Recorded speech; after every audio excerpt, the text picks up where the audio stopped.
Hello everyone. तो कैसे हैं आप लोग? हाँ, मुझे पता है कि आप अच्छे होंगे। खास करके वो लोग ज़्यादा अच्छे होंगे जो हमारा मेल रिप्रोडक्टिव सिस्टम का लेक्चर देख करके आए हैं। आज का हमारा टॉपिक है फीमेल रिप्रोडक्टिव सिस्टम।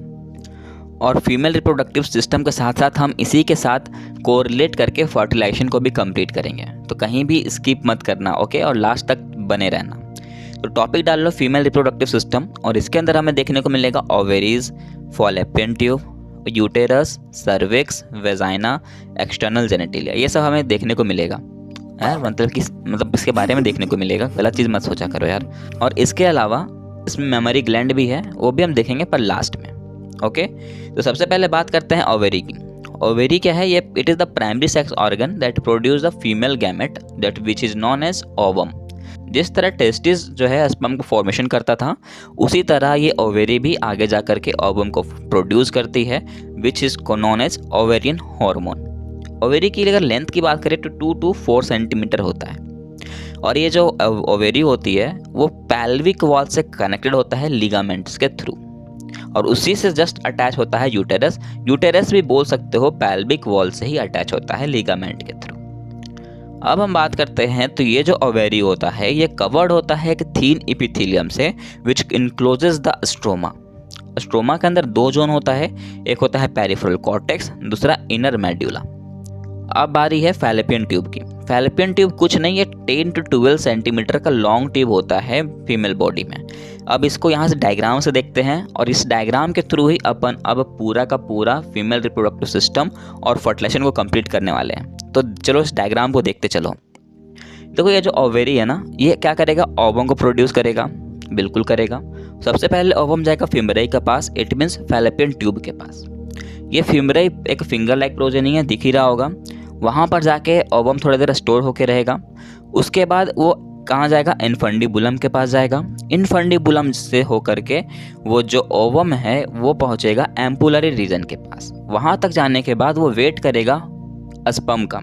जैसे ही स्पर्म जो है वेजाइना से हो करके वो एम्पुलरी रीजन तक पहुंचेगा, तब जाकर के मैटिंग कंप्लीट हो जाएगी। और हमें पता है स्पर्म को वहां तक पहुंचने के लिए ताकत कौन दिया होगा? माइटोकॉन्ड्रिया। और उसे पता है वहां जाना क्यों है, तो वो किसको पता था? एक्रोजोम को पता था। बिल्कुल, यहाँ तक कोई डाउट नहीं है। जब स्पर्म और ओवम मिलेगा तो मैटिंग कंप्लीट होगा, तो उसी को कहते हैं फर्टिलाइजेशन। तो इट मीन्स जब दोनों ने मैटिंग कर लिया, मैटिंग करने के बाद क्या होगा? फर्टिलाइजेशन का प्रोसेस कंप्लीट हो जाएगा। फर्टिलाइजेशन का प्रोसेस कंप्लीट होने के बाद क्या बनता है? जाइगोट बनेगा। बिल्कुल सही है। जाइगोट के बाद क्या बनेगा? एम्ब्रियो बनता है। और एम्ब्रियो के बाद क्या बनता है? मोर्यूला बनता है। तो इसका एक शॉर्ट ट्रिक लगा लो, ZEM, जैम। पहले जाइगोट बनेगा, फिर एम्ब्रियो बनेगा, तब जाके मोर्यूला बनेगा। वो प्रोसेस को हम धीरे धीरे कंटिन्यू करेंगे, पर अब यहाँ शॉर्ट में तो आप इतना समझ ही सकते हो यार। बार बार मैं कोरिलेट करूँगा, उससे अच्छा है ना कि आप थोड़ा बहुत समझ ही जाओ, राइट।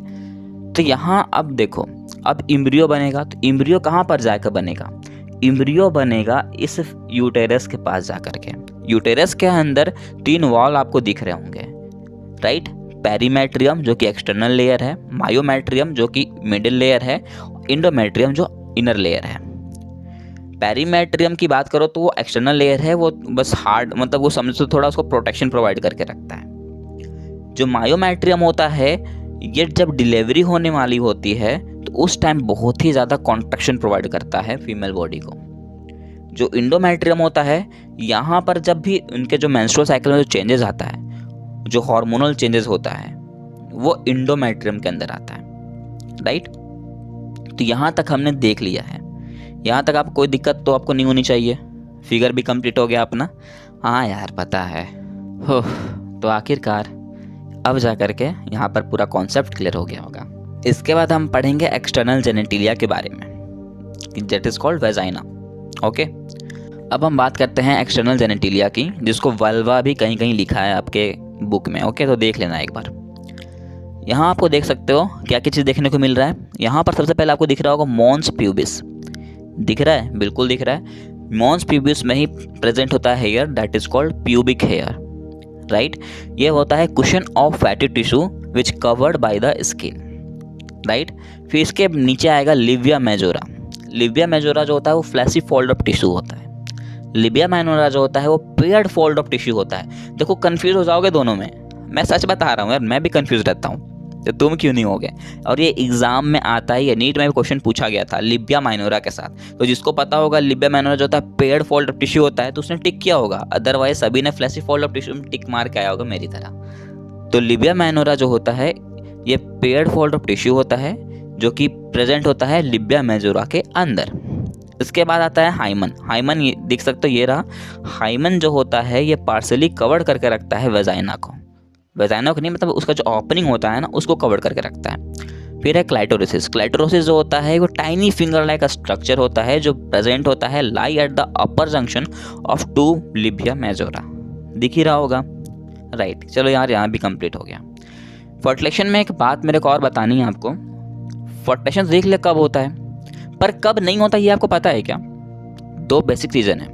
पहला रीज़न कि स्पर्म और ओवम का मैटिंग ही ना हुआ हो, तो भी फर्टिलाइजेशन नहीं हो सकता। दूसरा रीज़न ये है कि हम सबको पता है कि जो स्पर्म होता है वो मिलियन ऑफ स्पर्म निकलते हैं। मिलियन ऑफ स्पर्म में से 60% स्पर्म मोटाइल होते हैं जो फंक्शन कर सकते हैं। 40% स्पर्म जो होता है वो नॉन मोटाइल होते हैं, वो तुरंत डीजनरेट हो जाते हैं। तो ये केस भी हो सकता है कि जो डीजनरेट होने वाला स्पर्म था, जो नॉन मोटाइल स्पर्म है, वो मिस्टेक से चला गया होगा मैटिंग करने के लिए, तो भी मैटिंग होना पॉसिबल नहीं होता है। तो उस केस में भी फर्टिलाइजेशन कंप्लीट नहीं होगा। ये क्वेश्चन आपको नीट में पूछा गया था, इसलिए मैं बता रहा हूँ यार। मेरे कभी कोई शौक नहीं है ऐसा क्वेश्चन देने का, पर नीट ने दिया था तो एक बार मेरे को बताना ज़रूरी है।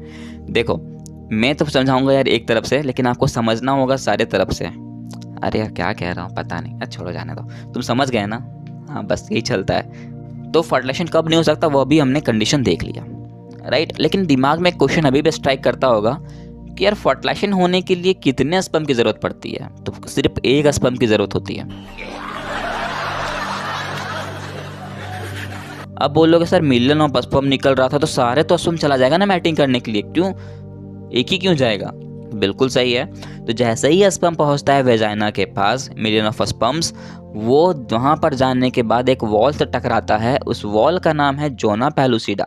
जोना पेलुसिडा जाकर के रोकेगा और बोलेगा भाई तुम में से सिर्फ एक ही स्पर्म आगे जा सकता है। तो वही स्पर्म आगे जाएगा जो ज़्यादा फुर्तीला होगा, ज़्यादा ताकतवर होगा, राइट। वही उस वॉल को तोड़ करके आगे जाएगा और आगे जाने के बाद वो मैटिंग करेगा और मैटिंग करने के बाद जायगोट का फॉर्म कर देगा।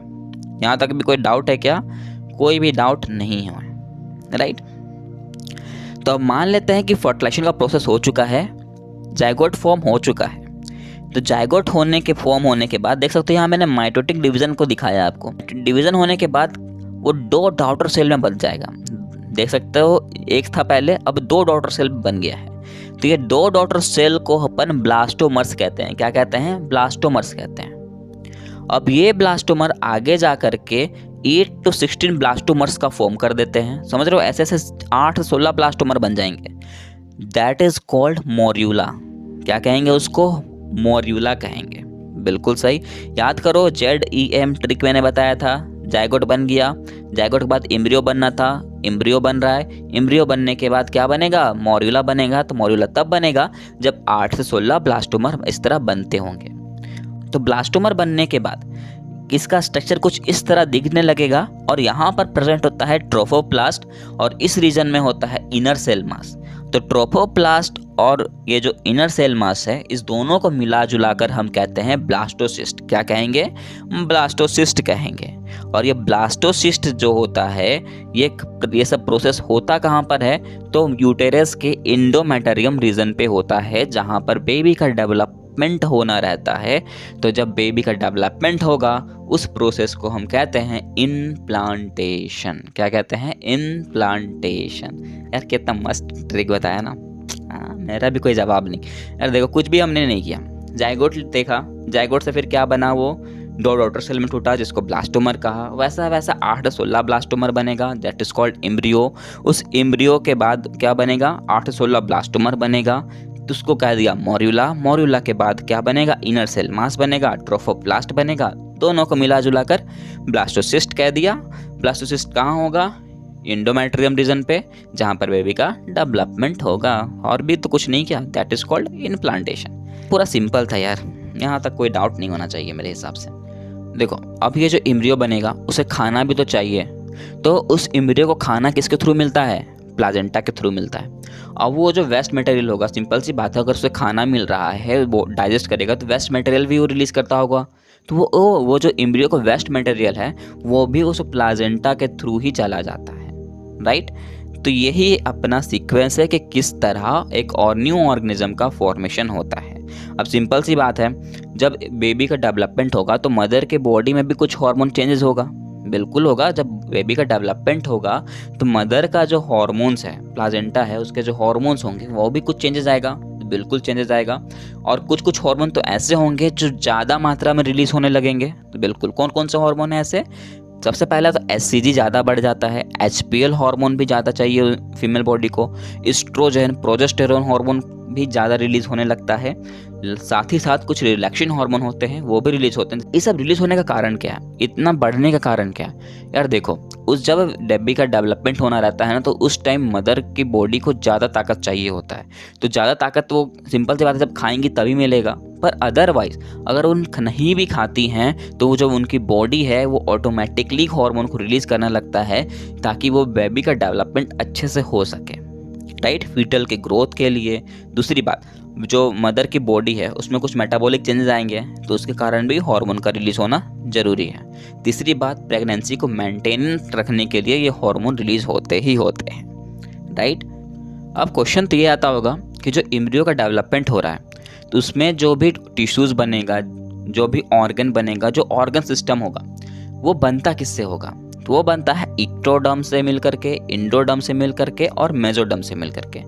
एक स्टीम सेल होता है जिसके अंदर इतनी ताकत है, इतनी पोटेंसी होती है कि ये ऑटोमेटिकली कोई टिश्यूज़ और ऑर्गन को फॉर्म कर सकता है। बिल्कुल सही, यहाँ तक हमने सीख लिया। ओह, तो आखिरकार इतना कुछ हमने सीख लिया। कुछ टॉपिक्स और हैं, उसको भी कंप्लीट करते हैं। हम सबको इतना तो पता ही होगा कि जो बेबी का डेवलपमेंट होता है वो पूरा कंप्लीट होने में कितने मंथ का टाइम लगता है? 9 मंथ का टाइम लगता है। उस पीरियड को अपन कहते हैं गैस्ट्रेशन पीरियड। देखो यार, बायोलॉजिकल टर्म यूज़ किया करो, मज़ेदार लगेगा। क्या कहते हैं? गैस्ट्रेशन पीरियड कहते हैं। अब देखो, जब बेबी का पहला मंथ होता है तो उस टाइम उस बेबी का हार्ट फॉर्म हो चुका होता है। एंड ऑफ 2 मंथ देखा जाए तो उसके लिम्स फॉर्म हो चुके रहते हैं, कुछ फिंगर्स भी आ चुके रहते हैं। End of the 3rd month देखा जाए तो हम उस मंथ को फर्स्ट ट्राइमेस्टर भी बोलते हैं। और फर्स्ट ट्राइमेस्टर के अंदर मेजर ऑर्गन सिस्टम्स बन चुके रहते हैं, लिम्स बन चुका रहता है, एक्सटर्नल जेनिटेलिया भी फॉर्म हो चुका होता है। End of the 6th month देखा जाए तो सेकेंड ट्राइमेस्टर आता है, जिस टाइम फाइन हेयर कंप्लीट हो चुका रहता है हेड पर पे, आईलिड्स सेपरेट हो चुके रहते हैं, आईलैशेस फॉर्म हो चुका रहता है। और एंड ऑफ द 9 मंथ जो 3rd ट्राइमेस्टर होता है, उस टाइम क्या होता है? उसका बेबी का पार्चुरेशन होता है। It means it the process of delivery of the birth. Simple सी बात है, पार्चुरेशन का कहने का मतलब है जब बेबी की डिलीवरी होने वाली होती है उस प्रोसेस को कहते हैं पार्चुरेशन। तो आपको ये याद होगा कि जब हमने यूट्राइन वाल पढ़ा था तो हमने वहाँ एंडोमेट्रियम के बारे में देखा था कि ये हार्मोन को रिलीज करता है और ये हाईली कॉन्ट्रैक्शन प्रोवाइड करेगा पार्चुरेशन का टाइम। बिल्कुल सही है। तो जब पार्चुरेशन होती है तो एंडोमेट्रियम जो होता है ये ऑक्सीटोसिन हार्मोन को रिलीज करना शुरू कर देता है और साथ ही साथ ये कॉन्ट्रैक्शन भी प्रोवाइड करता है ताकि बेबी के जो पार्चुरेशन हो रही है तो उसमें कोई भी प्रॉब्लम ना आए, राइट, और आराम से जो बेबी है वो प्लाजेंटा से बाहर आ जाए, राइट। कहानी इंटरेस्टिंग लग रही है ना यार? कहानी नहीं है, ये रियल लाइफ में ऐसा होता है। थोड़ा डिटेल में बस हम लोग चल रहे हैं क्योंकि आपको नीट में डिटेल में ही थोड़ा पूछता है ना यार। ज़्यादा बड़ा लेक्चर तो नहीं हो गया, अब हो भी गया तो क्या कर सकते हैं, पढ़ना तो पड़ेगा ना। आगे बात है। तो जब पार्चुरेशन कंप्लीट हो जाता है तो उसके बाद जो मदर का जो मेमोरी ग्लैंड होता है उससे मिल्क का फॉर्मेशन होना शुरू होता है, दैट इज कॉल्ड लैकेशन। और फर्स्ट मिल्क को कहा जाता है कोलोस्ट्रम, जिसके अंदर IgA प्रोटीन प्रेजेंट होता है। तो आप टॉपिक डाल लो मेमोरी ग्लैंड, जो छोटा सा टॉपिक है, ज़्यादा बड़ा टॉपिक भी नहीं है। तो अगर मेमोरी ग्लैंड जो होता है इसके अंदर 2 टाइप के टिश्यू प्रेजेंट होते हैं। पहला है ग्लैंडुलर टिश्यू जो कि मिल्क का फॉर्मेशन करेंगे। दूसरा होता है वेरिएबल अमाउंट ऑफ फैट जो इस मेमोरी ग्लैंड को सपोर्ट प्रोवाइड करके रखता है। अब बात करते हैं तो मिल्क का फॉर्मेशन होता कैसे।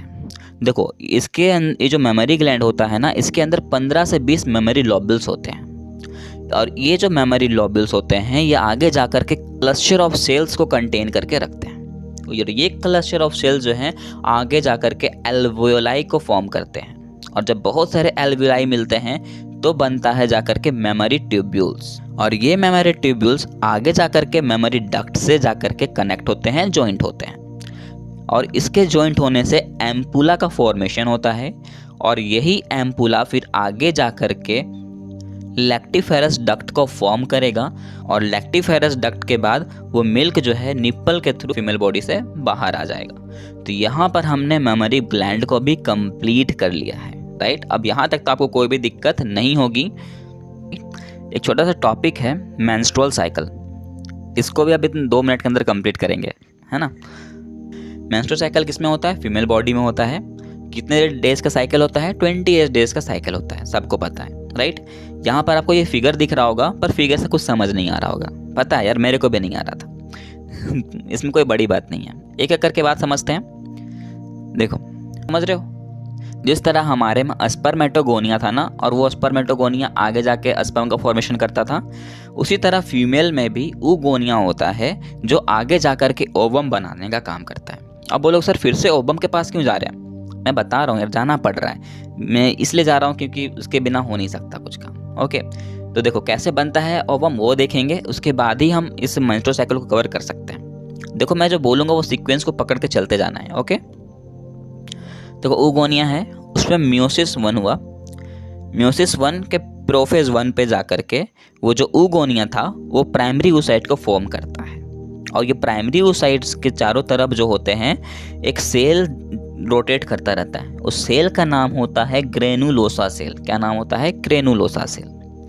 ये ग्रेनुलोसा सेल्स जो है आगे जाकर के प्राइमरी फॉलिकल्स को फॉर्म करते हैं। प्राइमरी फॉलिकल जब बन जाता है तो more layer of granulosa cells and theca cell, it means ये जो प्राइमरी फॉलिकल्स है उसके चारों तरफ ग्रेनुलोसा सेल्स तो होंगे ही, लेकिन उसके अलावा थीका सेल्स भी आ जाते हैं। ध्यान से सुनते चलो यार, कंफ्यूज नहीं हो गया यार, मैं कह रहा हूँ ना। तो ये देखो, ये जो प्राइमरी फॉलिकल्स बना, आगे जाके क्या बनेगा? सेकेंडरी फॉलिकल्स बनेगा। उसके बाद क्या बनेगा? टर्सरी फॉलिकल्स बनेगा। तो जब वो टर्सरी फॉलिकल्स बन जाएगा तो उसके बाहर जो ग्रेनुलोसा सेल्स थे उसके अमाउंट बढ़ जाएंगे, जो थीका सेल्स थे वो भी बढ़ जाएगा। तो थीका सेल्स यहाँ पर आकर के 2 पार्ट में डिवाइड कर जाएगा, एक हो जाएगा थीका इंटरना, एक हो जाएगा थीका एक्सटर्ना, राइट। और इसके अलावा यहाँ पर एंटरनम बन फॉर्म होता है। एंटरनम का मतलब है एक फ्लूइड फिल्ड कैविटी है ये, बस और कुछ भी नहीं है। टर्सरी फॉलिकल जब बनता है तो इट मीन्स यहाँ प्राइमरी oocytes जो हैं वो सेकेंडरी oocytes में टूट चुके होंगे, राइट। कुछ भी नहीं है, फिर से सुनो। सबसे पहले क्या था अपने पास? oogonia था। मियोसिस 1 का प्रोफेज 1 में प्राइमरी oocyte बनाया, उसके चारों तरफ ग्रेनुलोसा सेल्स आए तो प्राइमरी फॉलिकल्स बना, उसके चारों तरफ थीका सेल भी आ गए तो सेकेंडरी फॉलिकल्स बना, उसके बाद टर्सरी फॉलिकल्स बना तो थीका सेल के अंदर 2 पार्ट में बट गया थीका सेल, एक इंटरना एक एक्सटर्ना। अब इतना कुछ होने के बाद ये फॉर्म करता है ग्राफियन फॉलिकल्स को। किसको फॉर्म करेगा? ग्राफियन फॉलिकल्स को फॉर्म करता है। तो यहाँ तक का जो भी फॉलिक्यूलर जो दिख रहा है ना, इसी फेज को कहते हैं फॉलिक्यूलर फेज। क्या कहते हैं? Follicular phase. अब आपको यहाँ पर ये जो डायग्राम था वो कुछ क्लियर हो रहा होगा यहाँ फॉलिक्यूलर फेज देख करके, बिल्कुल हो रहा है ना? बिल्कुल बिल्कुल। अब भी देखो आगे भी क्लियर होगा। ये देखो, ये जो ग्राफियन फॉलिक्यूल होते हैं ना, इसके अंदर प्रेजेंट होता है जोना पेलुसिडा। जी हाँ, वही जोना पेलुसिडा जो सिर्फ एक ही स्पर्म को अंदर आने देता है मैटिंग करने के लिए। बिल्कुल कोई दिक्कत नहीं है यहाँ पर। तो अब यहाँ पर 2 कंडीशन होता है। अगर उस जोना पेलुसिडा को स्पर्म मिल जाता है तो ये मैटिंग कर लेगा, इट मीन्स रिप्रोडक्शन को आगे बढ़ा देगा। अगर रिप्रोडक्शन आगे बढ़ेगा तो कॉर्पस लूटियम का फॉर्मेशन होना शुरू हो जाएगा, राइट। अब मान लेते हैं किसी कारण उसको स्पर्म नहीं मिलता है, तो स्पर्म अगर नहीं मिलेगा तो जो ग्राफियन फॉलिकल्स जो बना है वो धीरे धीरे रफ्चर्ड होने शुरू हो जाएंगे। ग्राफियन फॉलिकल्स इट मीन समझ रहे हो, ग्राफियन फॉलिकल्स जो है वो आगे जाकर के ओवम यही बना रहा है। अब समझो तो ओवम उसके पास है, लेकिन अगर उसको स्पर्म नहीं मिल रहा है तो वो ओवम तो डिस्ट्रॉय होगा ना, खत्म ही हो जाएगा।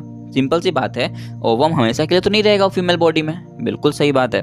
तो उसी तरह ये जो ग्राफियन फॉलिकल्स है ये रफ्चर्ड होने शुरू हो जाएंगे। अगर इसको स्पर्म नहीं मिला तो ये रफ्चर्ड होना शुरू हो जाएगा। तो देख सकते हो रफ्चर्ड जब हो रहा है तो उसका डायग्राम आपको दिख रहा होगा, बिल्कुल दिख रहा है ना? बिल्कुल बिल्कुल बिल्कुल। और रफ्चर्ड होगा, इट मीन्स उस टाइम प्रेगनेंसी नहीं हो सकती। और जब प्रेगनेंसी नहीं होगी तो वो जो रप्चर होता है ना, तो रप्चर होने के कारण ही वो ब्लीडिंग होती है, जिसको अपन मेंस्ट्रुअल साइकिल बोलते हैं।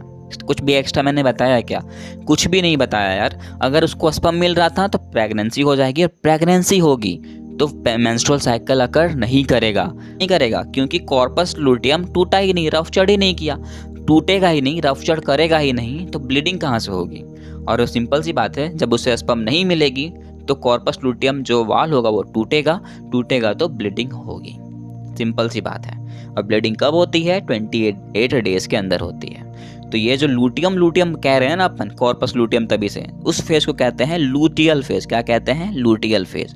और जब लूटियल फेज कंप्लीट होता है, इट मीन्स वो रप्चर होना शुरू हो जाता है, ब्लीडिंग होती है, उसको अपन कहते हैं नेक्स्ट साइकिल बिगिनिंग। तो ये पूरा का पूरा मेंस्ट्रुअल साइकिल भी कंप्लीट हो गया। बस एक चीज़ मैं बता देता हूँ कि ये जो FSH हार्मोन होते हैं और LH हार्मोन होते हैं वो 14th डेज पे ज़्यादा होते हैं, और प्रोजेस्टेरोन का भी लेवल उस टाइम ज़्यादा होता है। ओके, और बाकी इसमें कुछ भी नहीं है। तो यहाँ पर हमारा जो चैप्टर है रिप्रोडक्शन का वो पूरा का पूरा कंप्लीट होता है। अब मेरे को बताना कि आपको ये लेक्चर कैसा लगा, और अगर अच्छा लगा हो ना तो शेयर ज़रूर करना, बिल्कुल करना, कमेंट करना कहीं डाउट हो तो। और बात करते हैं क्वेश्चन की, तो आपको नोट्स में क्वेश्चन अवेलेबल करवाया गया है। फिर भी आप चाहते हो कि कोई कुछ क्वेश्चन मैं आपसे करवाऊँ, तो चलो एक क्वेश्चन मैं आपको करवा ही देता हूँ। क्वेश्चन आपके सामने, corpus luteum develops from, corpus luteum कब बना था? देखो, जो भी अभी अच्छे से पढ़ा होगा ना अभी तक में, वो बता देगा कि इसका आंसर जो है वो ग्राफेन फॉलिकल्स होगा, राइट। तो उसी तरह आपको क्वेश्चन यहाँ दिए गए हैं, और उस सेकंड वाला क्वेश्चन जो है वो नीट में आया हुआ है, तो आप प्रैक्टिस करना और खुद से ट्राई करो इस क्वेश्चन का आंसर देने के लिए। अगर देते हो तो अच्छी बात है, नहीं देते हो तो तुम्हारे लिए क्या बोल सकते हैं, कुछ भी नहीं यार, छोड़ो यार, बस तुम लाइक कर देना।